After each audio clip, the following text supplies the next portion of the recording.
श्री राधे राधे।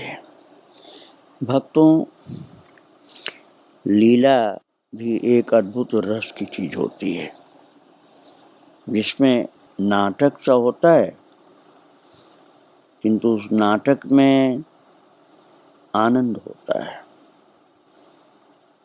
बहुत से स्वरूप धारण करके ऐसे नाटक होते हैं लीलाओं के।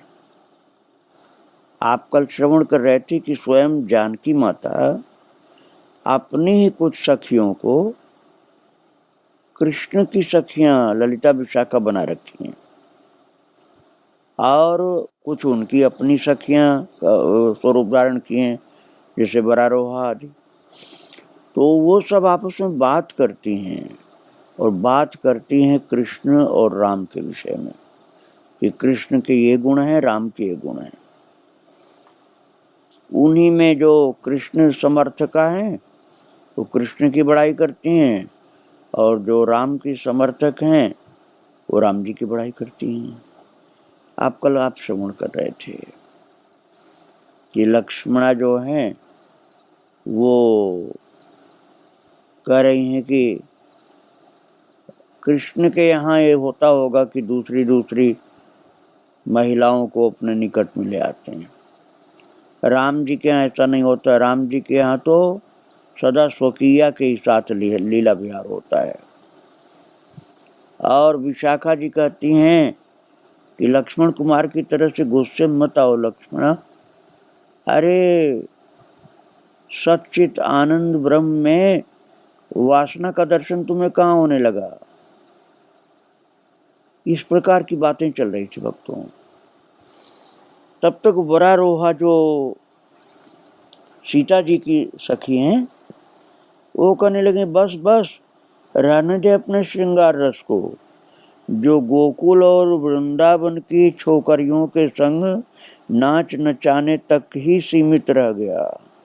अरे हमारे श्री राम जी तो संपूर्ण विश्व पर काम विजय करने वाले कंदर्प कोटि कामदेवों को विलज्जित करने वाले संपूर्ण नृत्य संगीत की विधाओं के उद्गम सागर हैं।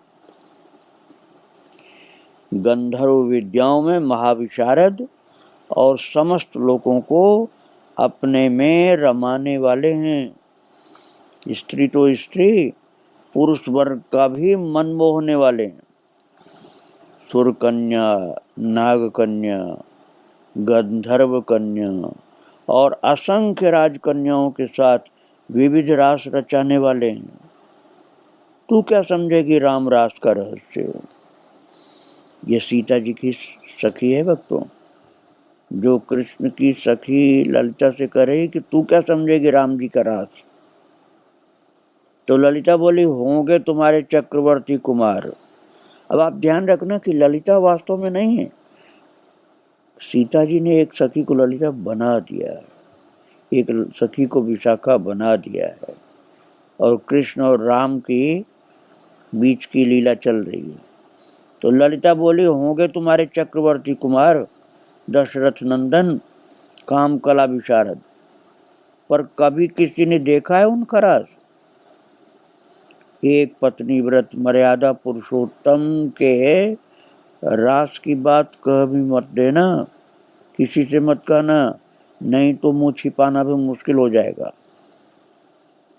लक्ष्मणा बोली क्यों कहने लगे हम, अपने महाराज कुमार की गुप्त वार्ताएं हम क्यों कहेंगे।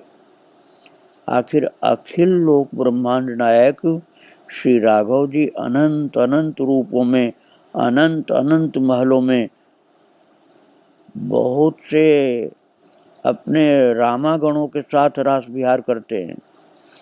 राजा का श्रृंगार प्रजाओं के जैसे सेवक से भाव उपासक को देखने का अधिकार न कहाँ होता है। विशाखा बोली होंगे आपके राघव जी राजा महाराजा, भला मोर मुकुट पीतांबर धारी वंशी वाले नंद नंदन के रूप की समता वे कहाँ कर सकते हैं। माधुर्य रूप और सौंदर्य में है, कोई हमारे लाला की बराबरी कर सकता है क्या। वो अकेला है ऐसा। फिर वक्तों सीता जी की जो सहचरी है सखी, वो बोली, वाह भाई वाह, कहाँ काली कमली वाले कनुआ कनुआ का सौंदर्य है। हमारे राम जी नख शिखांतर बहुमूल्य वस्त्राभूषण और क्रीट मुकुट स्वर्ण कुंडल धारण करने वाले हैं। उन्हें आकर्षित करने के लिए कोई मुरली फूंकने की जरूरत नहीं पड़ती। कृष्ण को तो मुरली फूंकना पड़ता, बंसी बजानी पड़ती है। हमारे राम जी को बंसी भी नहीं बजाना पड़ता, अपने आप ही खींच लेते सबको। उनके पुंसा मोहन रूप का ही जादू ऐसा है कि चराचर के जीव उन्हें देखते ही मोहित हो जाते हैं। ललिता बोली, अरे जरा सोच कि हमारे श्री ब्रजचंद्र 16 कलाओं के पूर्ण अवतार माने जाते हैं और तुम्हारे राम जी बस 12 कलाओं तक ही शोभित रह गए, सीमित रह गए। हमारे श्री कृष्ण कन्हई भक्तों को जो रस दे सकते हैं वो बेचारे राम भक्तों को कहाँ सुलभ है। ये ललिता जो बनी हुई ना सीता जी की सखी, वो बोल रही भक्तों, वो ललिता बनी हुई है। तो लक्ष्मण जी बोले, 16 कलाएं तो चंद्रमा की गति से नापी गई हैं। हमारे रघुवंश शिरोमण तो सूर्य वंशावतंश हैं। चंद्रमा तो बेचारा खुद प्रकाशहीन है, वो तो सूर्य का प्रकाश लेकर ही चमकता है। सूर्य की 12 कलाओं की तुलना चंद्र की 16 कलाओं से कैसे की जा सकती है। विशाखा बोली, प्रेम ही समस्त जीवों का प्राण है। प्रेमा भक्ति में जो सुख हमारे प्रीतम श्री कृष्ण चंद्र प्रदान कर सकते हैं, वो भी राम भक्तों के भाग्य में कहाँ है। भक्तों, ये आप मत समझना कि इसमें छोटा बड़ा कोई, ये सखियां आपस में खेल कर रही हैं सब सखियां सीता जी की। उसी में कृष्ण और सीता जी की, दोनों की, राम की और कृष्ण की सखी अलग अलग बन गई। तो बरारोहा जो राम जी की सखी है, वो बोल रही है सीता जी की सखी, चलो देख लिया तुम्हारे प्रीतम प्यारे का प्रेम। तभी तो ब्रज बालाओं को रोज रोता तड़पता छोड़कर द्वारका भाग गए और वहां 16,000 रानियों के साथ विहार करने लगे। इधर हमारे सरकार श्री रामभद्र जी को देखो, उनका प्रेम देखो। जिसकी एक बार बांह पकड़ ली उसको फिर कभी छोड़ा नहीं। स्वप्न में भी एक बार जो राम नाम लेता है उसका भी उद्धार करके ही छोड़ते हैं। जिन सुर नर नाग गंधर्व किन्नर और राजकन्याओं को अपनाया, उन्हें विशाल महलों में स्थायी निवास देकर सदा सुख दिया है। तो फिर ललिता बोली, पर लीला वैभव में तो हमारे प्यारे का कोई मुकाबला ही नहीं। उनकी मधुर बाल लीलाएं, गोप सखाओं के साथ विविध सख्य रस की लीलाएं और गोप बालाओं के साथ रास विहार, आहा क्या माधुर्य, क्या मधुर अमृत है। ऐसे ललिता जी बोल रही थी तो लक्ष्मणा जी बोली, हमारे राम जी की बाल लीलाएं विशाल महलों के बीच, नगर दर्शन प्रजा के बीच, आखेट लीला सखाओं के साथ और गोप्य श्रृंगार लीलाएं असंख्य कुंवारी कन्याओं का पाणी ग्रहण करने के उपरांत संपन्न हुई, इसलिए लोक लुभावनी लीलाएं हैं। श्रीमद् भागवत में ही वर्णन है कि केवल श्री राम की चरित्र चंद्रिका का अनुकरण योग्य है, श्री कृष्ण की लीलाएं नहीं। ये वार्ता सखियों की चल रही भक्तों। तब तक स्वयं जानकी माता अर्थात सीता जी बोली, अरे बस बस, ये आप लोग क्या अनर्थ कर रहे हैं। ईश्वर के विभिन्न स्वरूपों में भेद बुद्धि रखना महान अपराध है। ब्रह्म की सभी लीलाएं सच्चित और आनंदमयी हैं। भक्त की भावना के अनुसार ही प्रभु उसकी रुचि के अनुसार दर्शन देकर ग्रहण करते हैं। रामावतार में जो भक्त अतृप्त रह गए उन्हें पुनः सुख प्रदान करने के लिए ही हम श्री राधा कृष्ण के रूप में अवतरित हुए थे। फिर हमारे प्रेमियों में विवाद क्यों होगा? सीता जी बोली, विवाद ठीक नहीं है। तब सभी सखियां एक स्वर से बोल पड़ी, भक्तों हमसे भूल हो गई श्री राज किशोरी जी, हमसे भूल हो गई। तो सीता जी बोली, इस भूल का कोई प्रायश्चित तो करना ही होगा। भक्तों तो फिर सखियां बोले, आप जो दंड देंगे हमें स्वीकार है। सीता जी बोली, यथार्थ में ये भी एक लीला ही है, दोष तो किसी का भी नहीं है। आप सभी अपने इष्ट के प्रति इतनी निष्ठा रखते हैं कि एक दूसरे को श्रेष्ठ सिद्ध करने की स्पर्धा में उतर आई।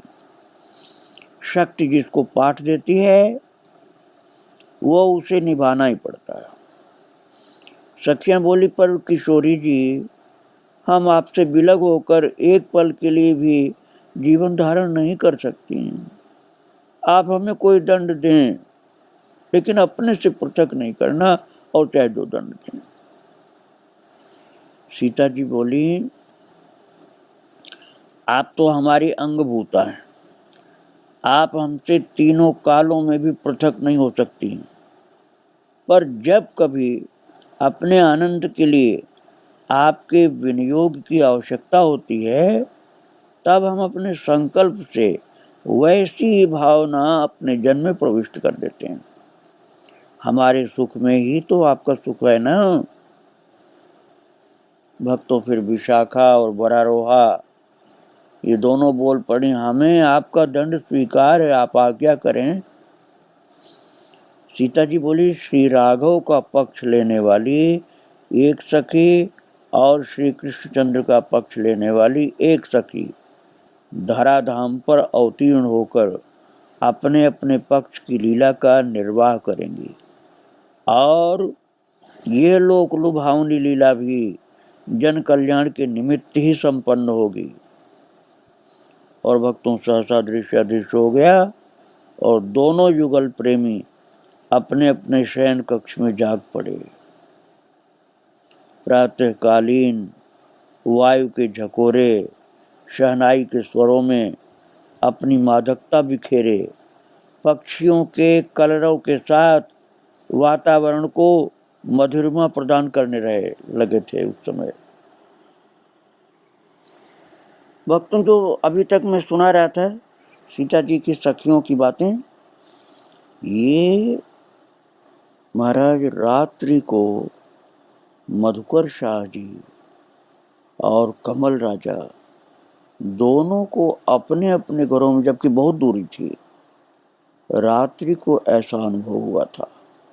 इसे हम स्वप्न भी नहीं कर सकते और पूरा जागरण भी नहीं कर सकते। एक ऐसी विचित्र अवस्था में थी जिसमें न पूरी जागृत थी और न पूरी सोई हुई थी, और ये सारा दृश्य उनको दिखलाई पड़ रहा था। ये अद्भुत अनुभव प्रभु ने कराया था इन दोनों लोगों को।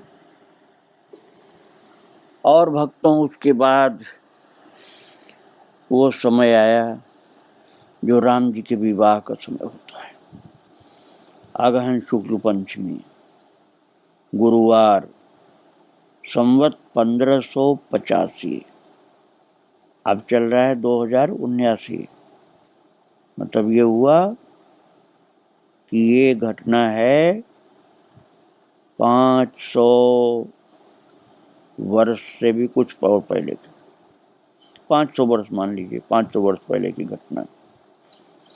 तो श्री राम विवाह का जो अगहन शुक्ल पंचमी होती उस दिन की बात।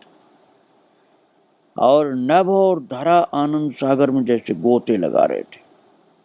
आज ही के दिन धरती की बेटी विदेह कन्या का गगन से निर्भयता की आकाशवाणी करने वाले ब्रह्म से परिणय सूत्र का गठबंधन हुआ था, अर्थात सीता और राम जी का विवाह हुआ था।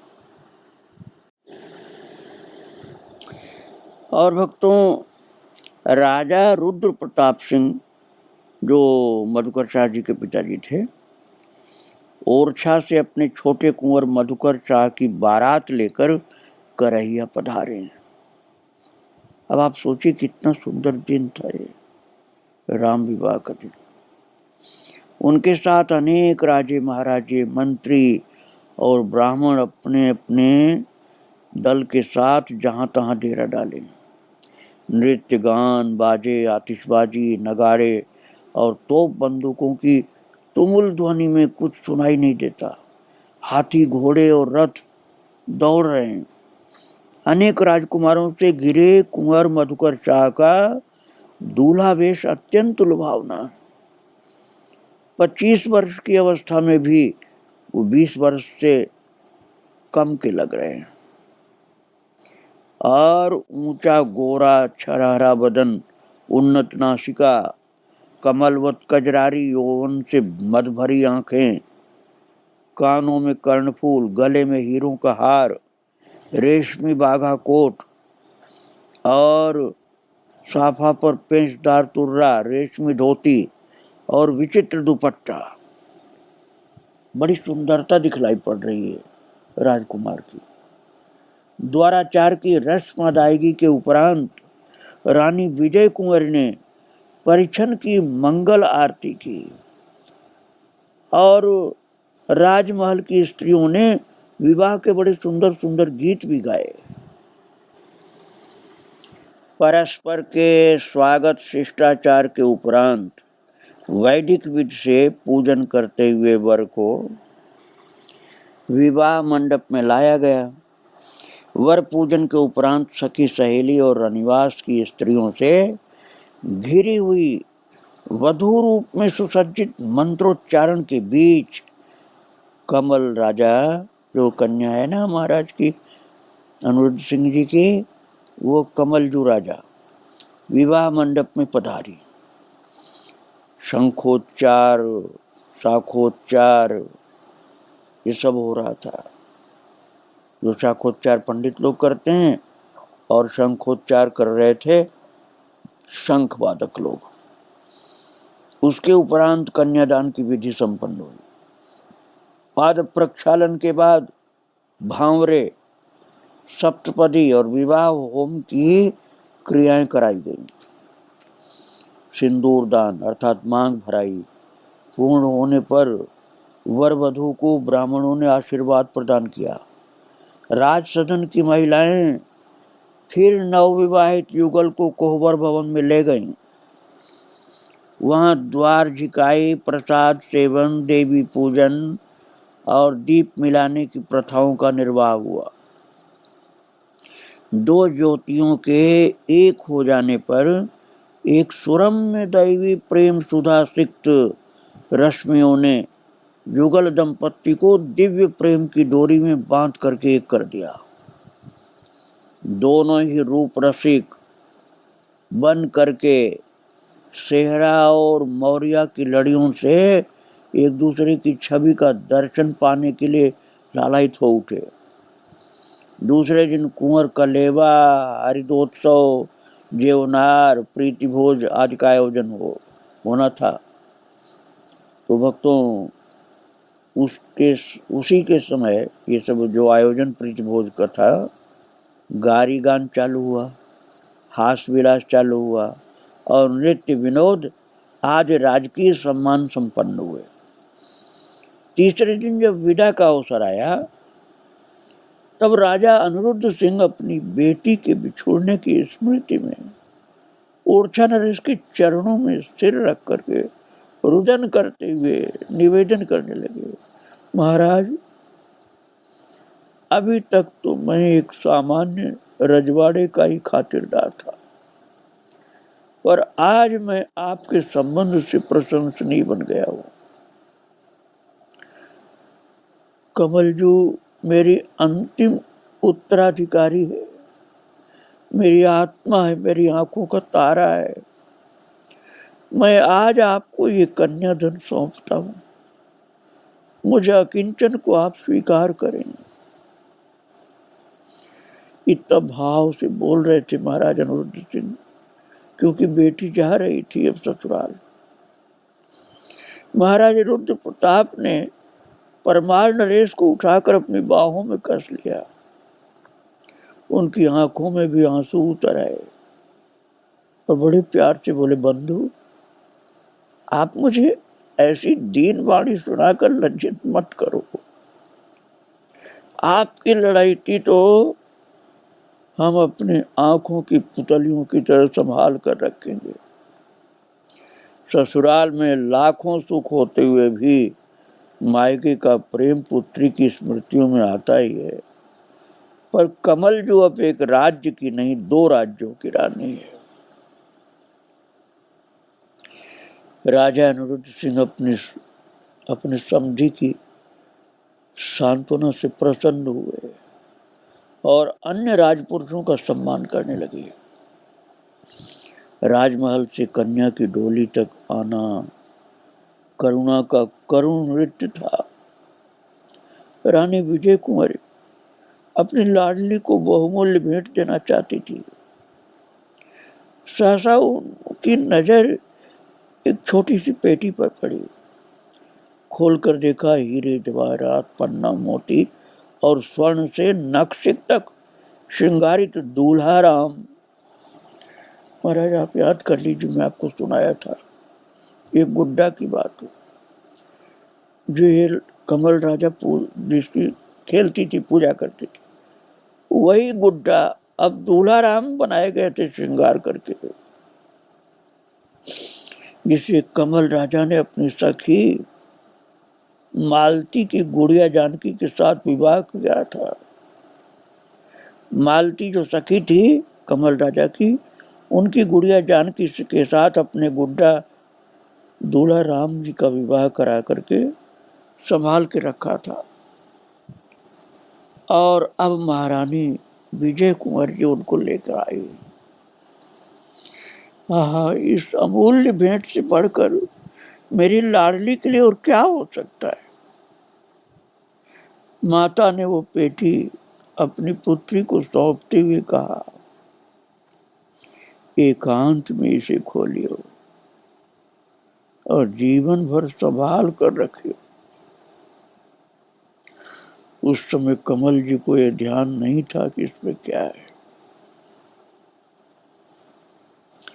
इधर मालती अपने कक्ष में कमल जी के योग्य कोई भेंट देने योग्य वस्तु ढूंढ रही थी। मालती वही सखी है वक्तों जिसकी गुड़िया की शादी हुई थी। उसके बचपन के खिलौनों में एक मंजूसा रखी थी, अर्थात पेटी थी। खोलकर देखा तो आंखों के सामने बिजली सी चमक गई।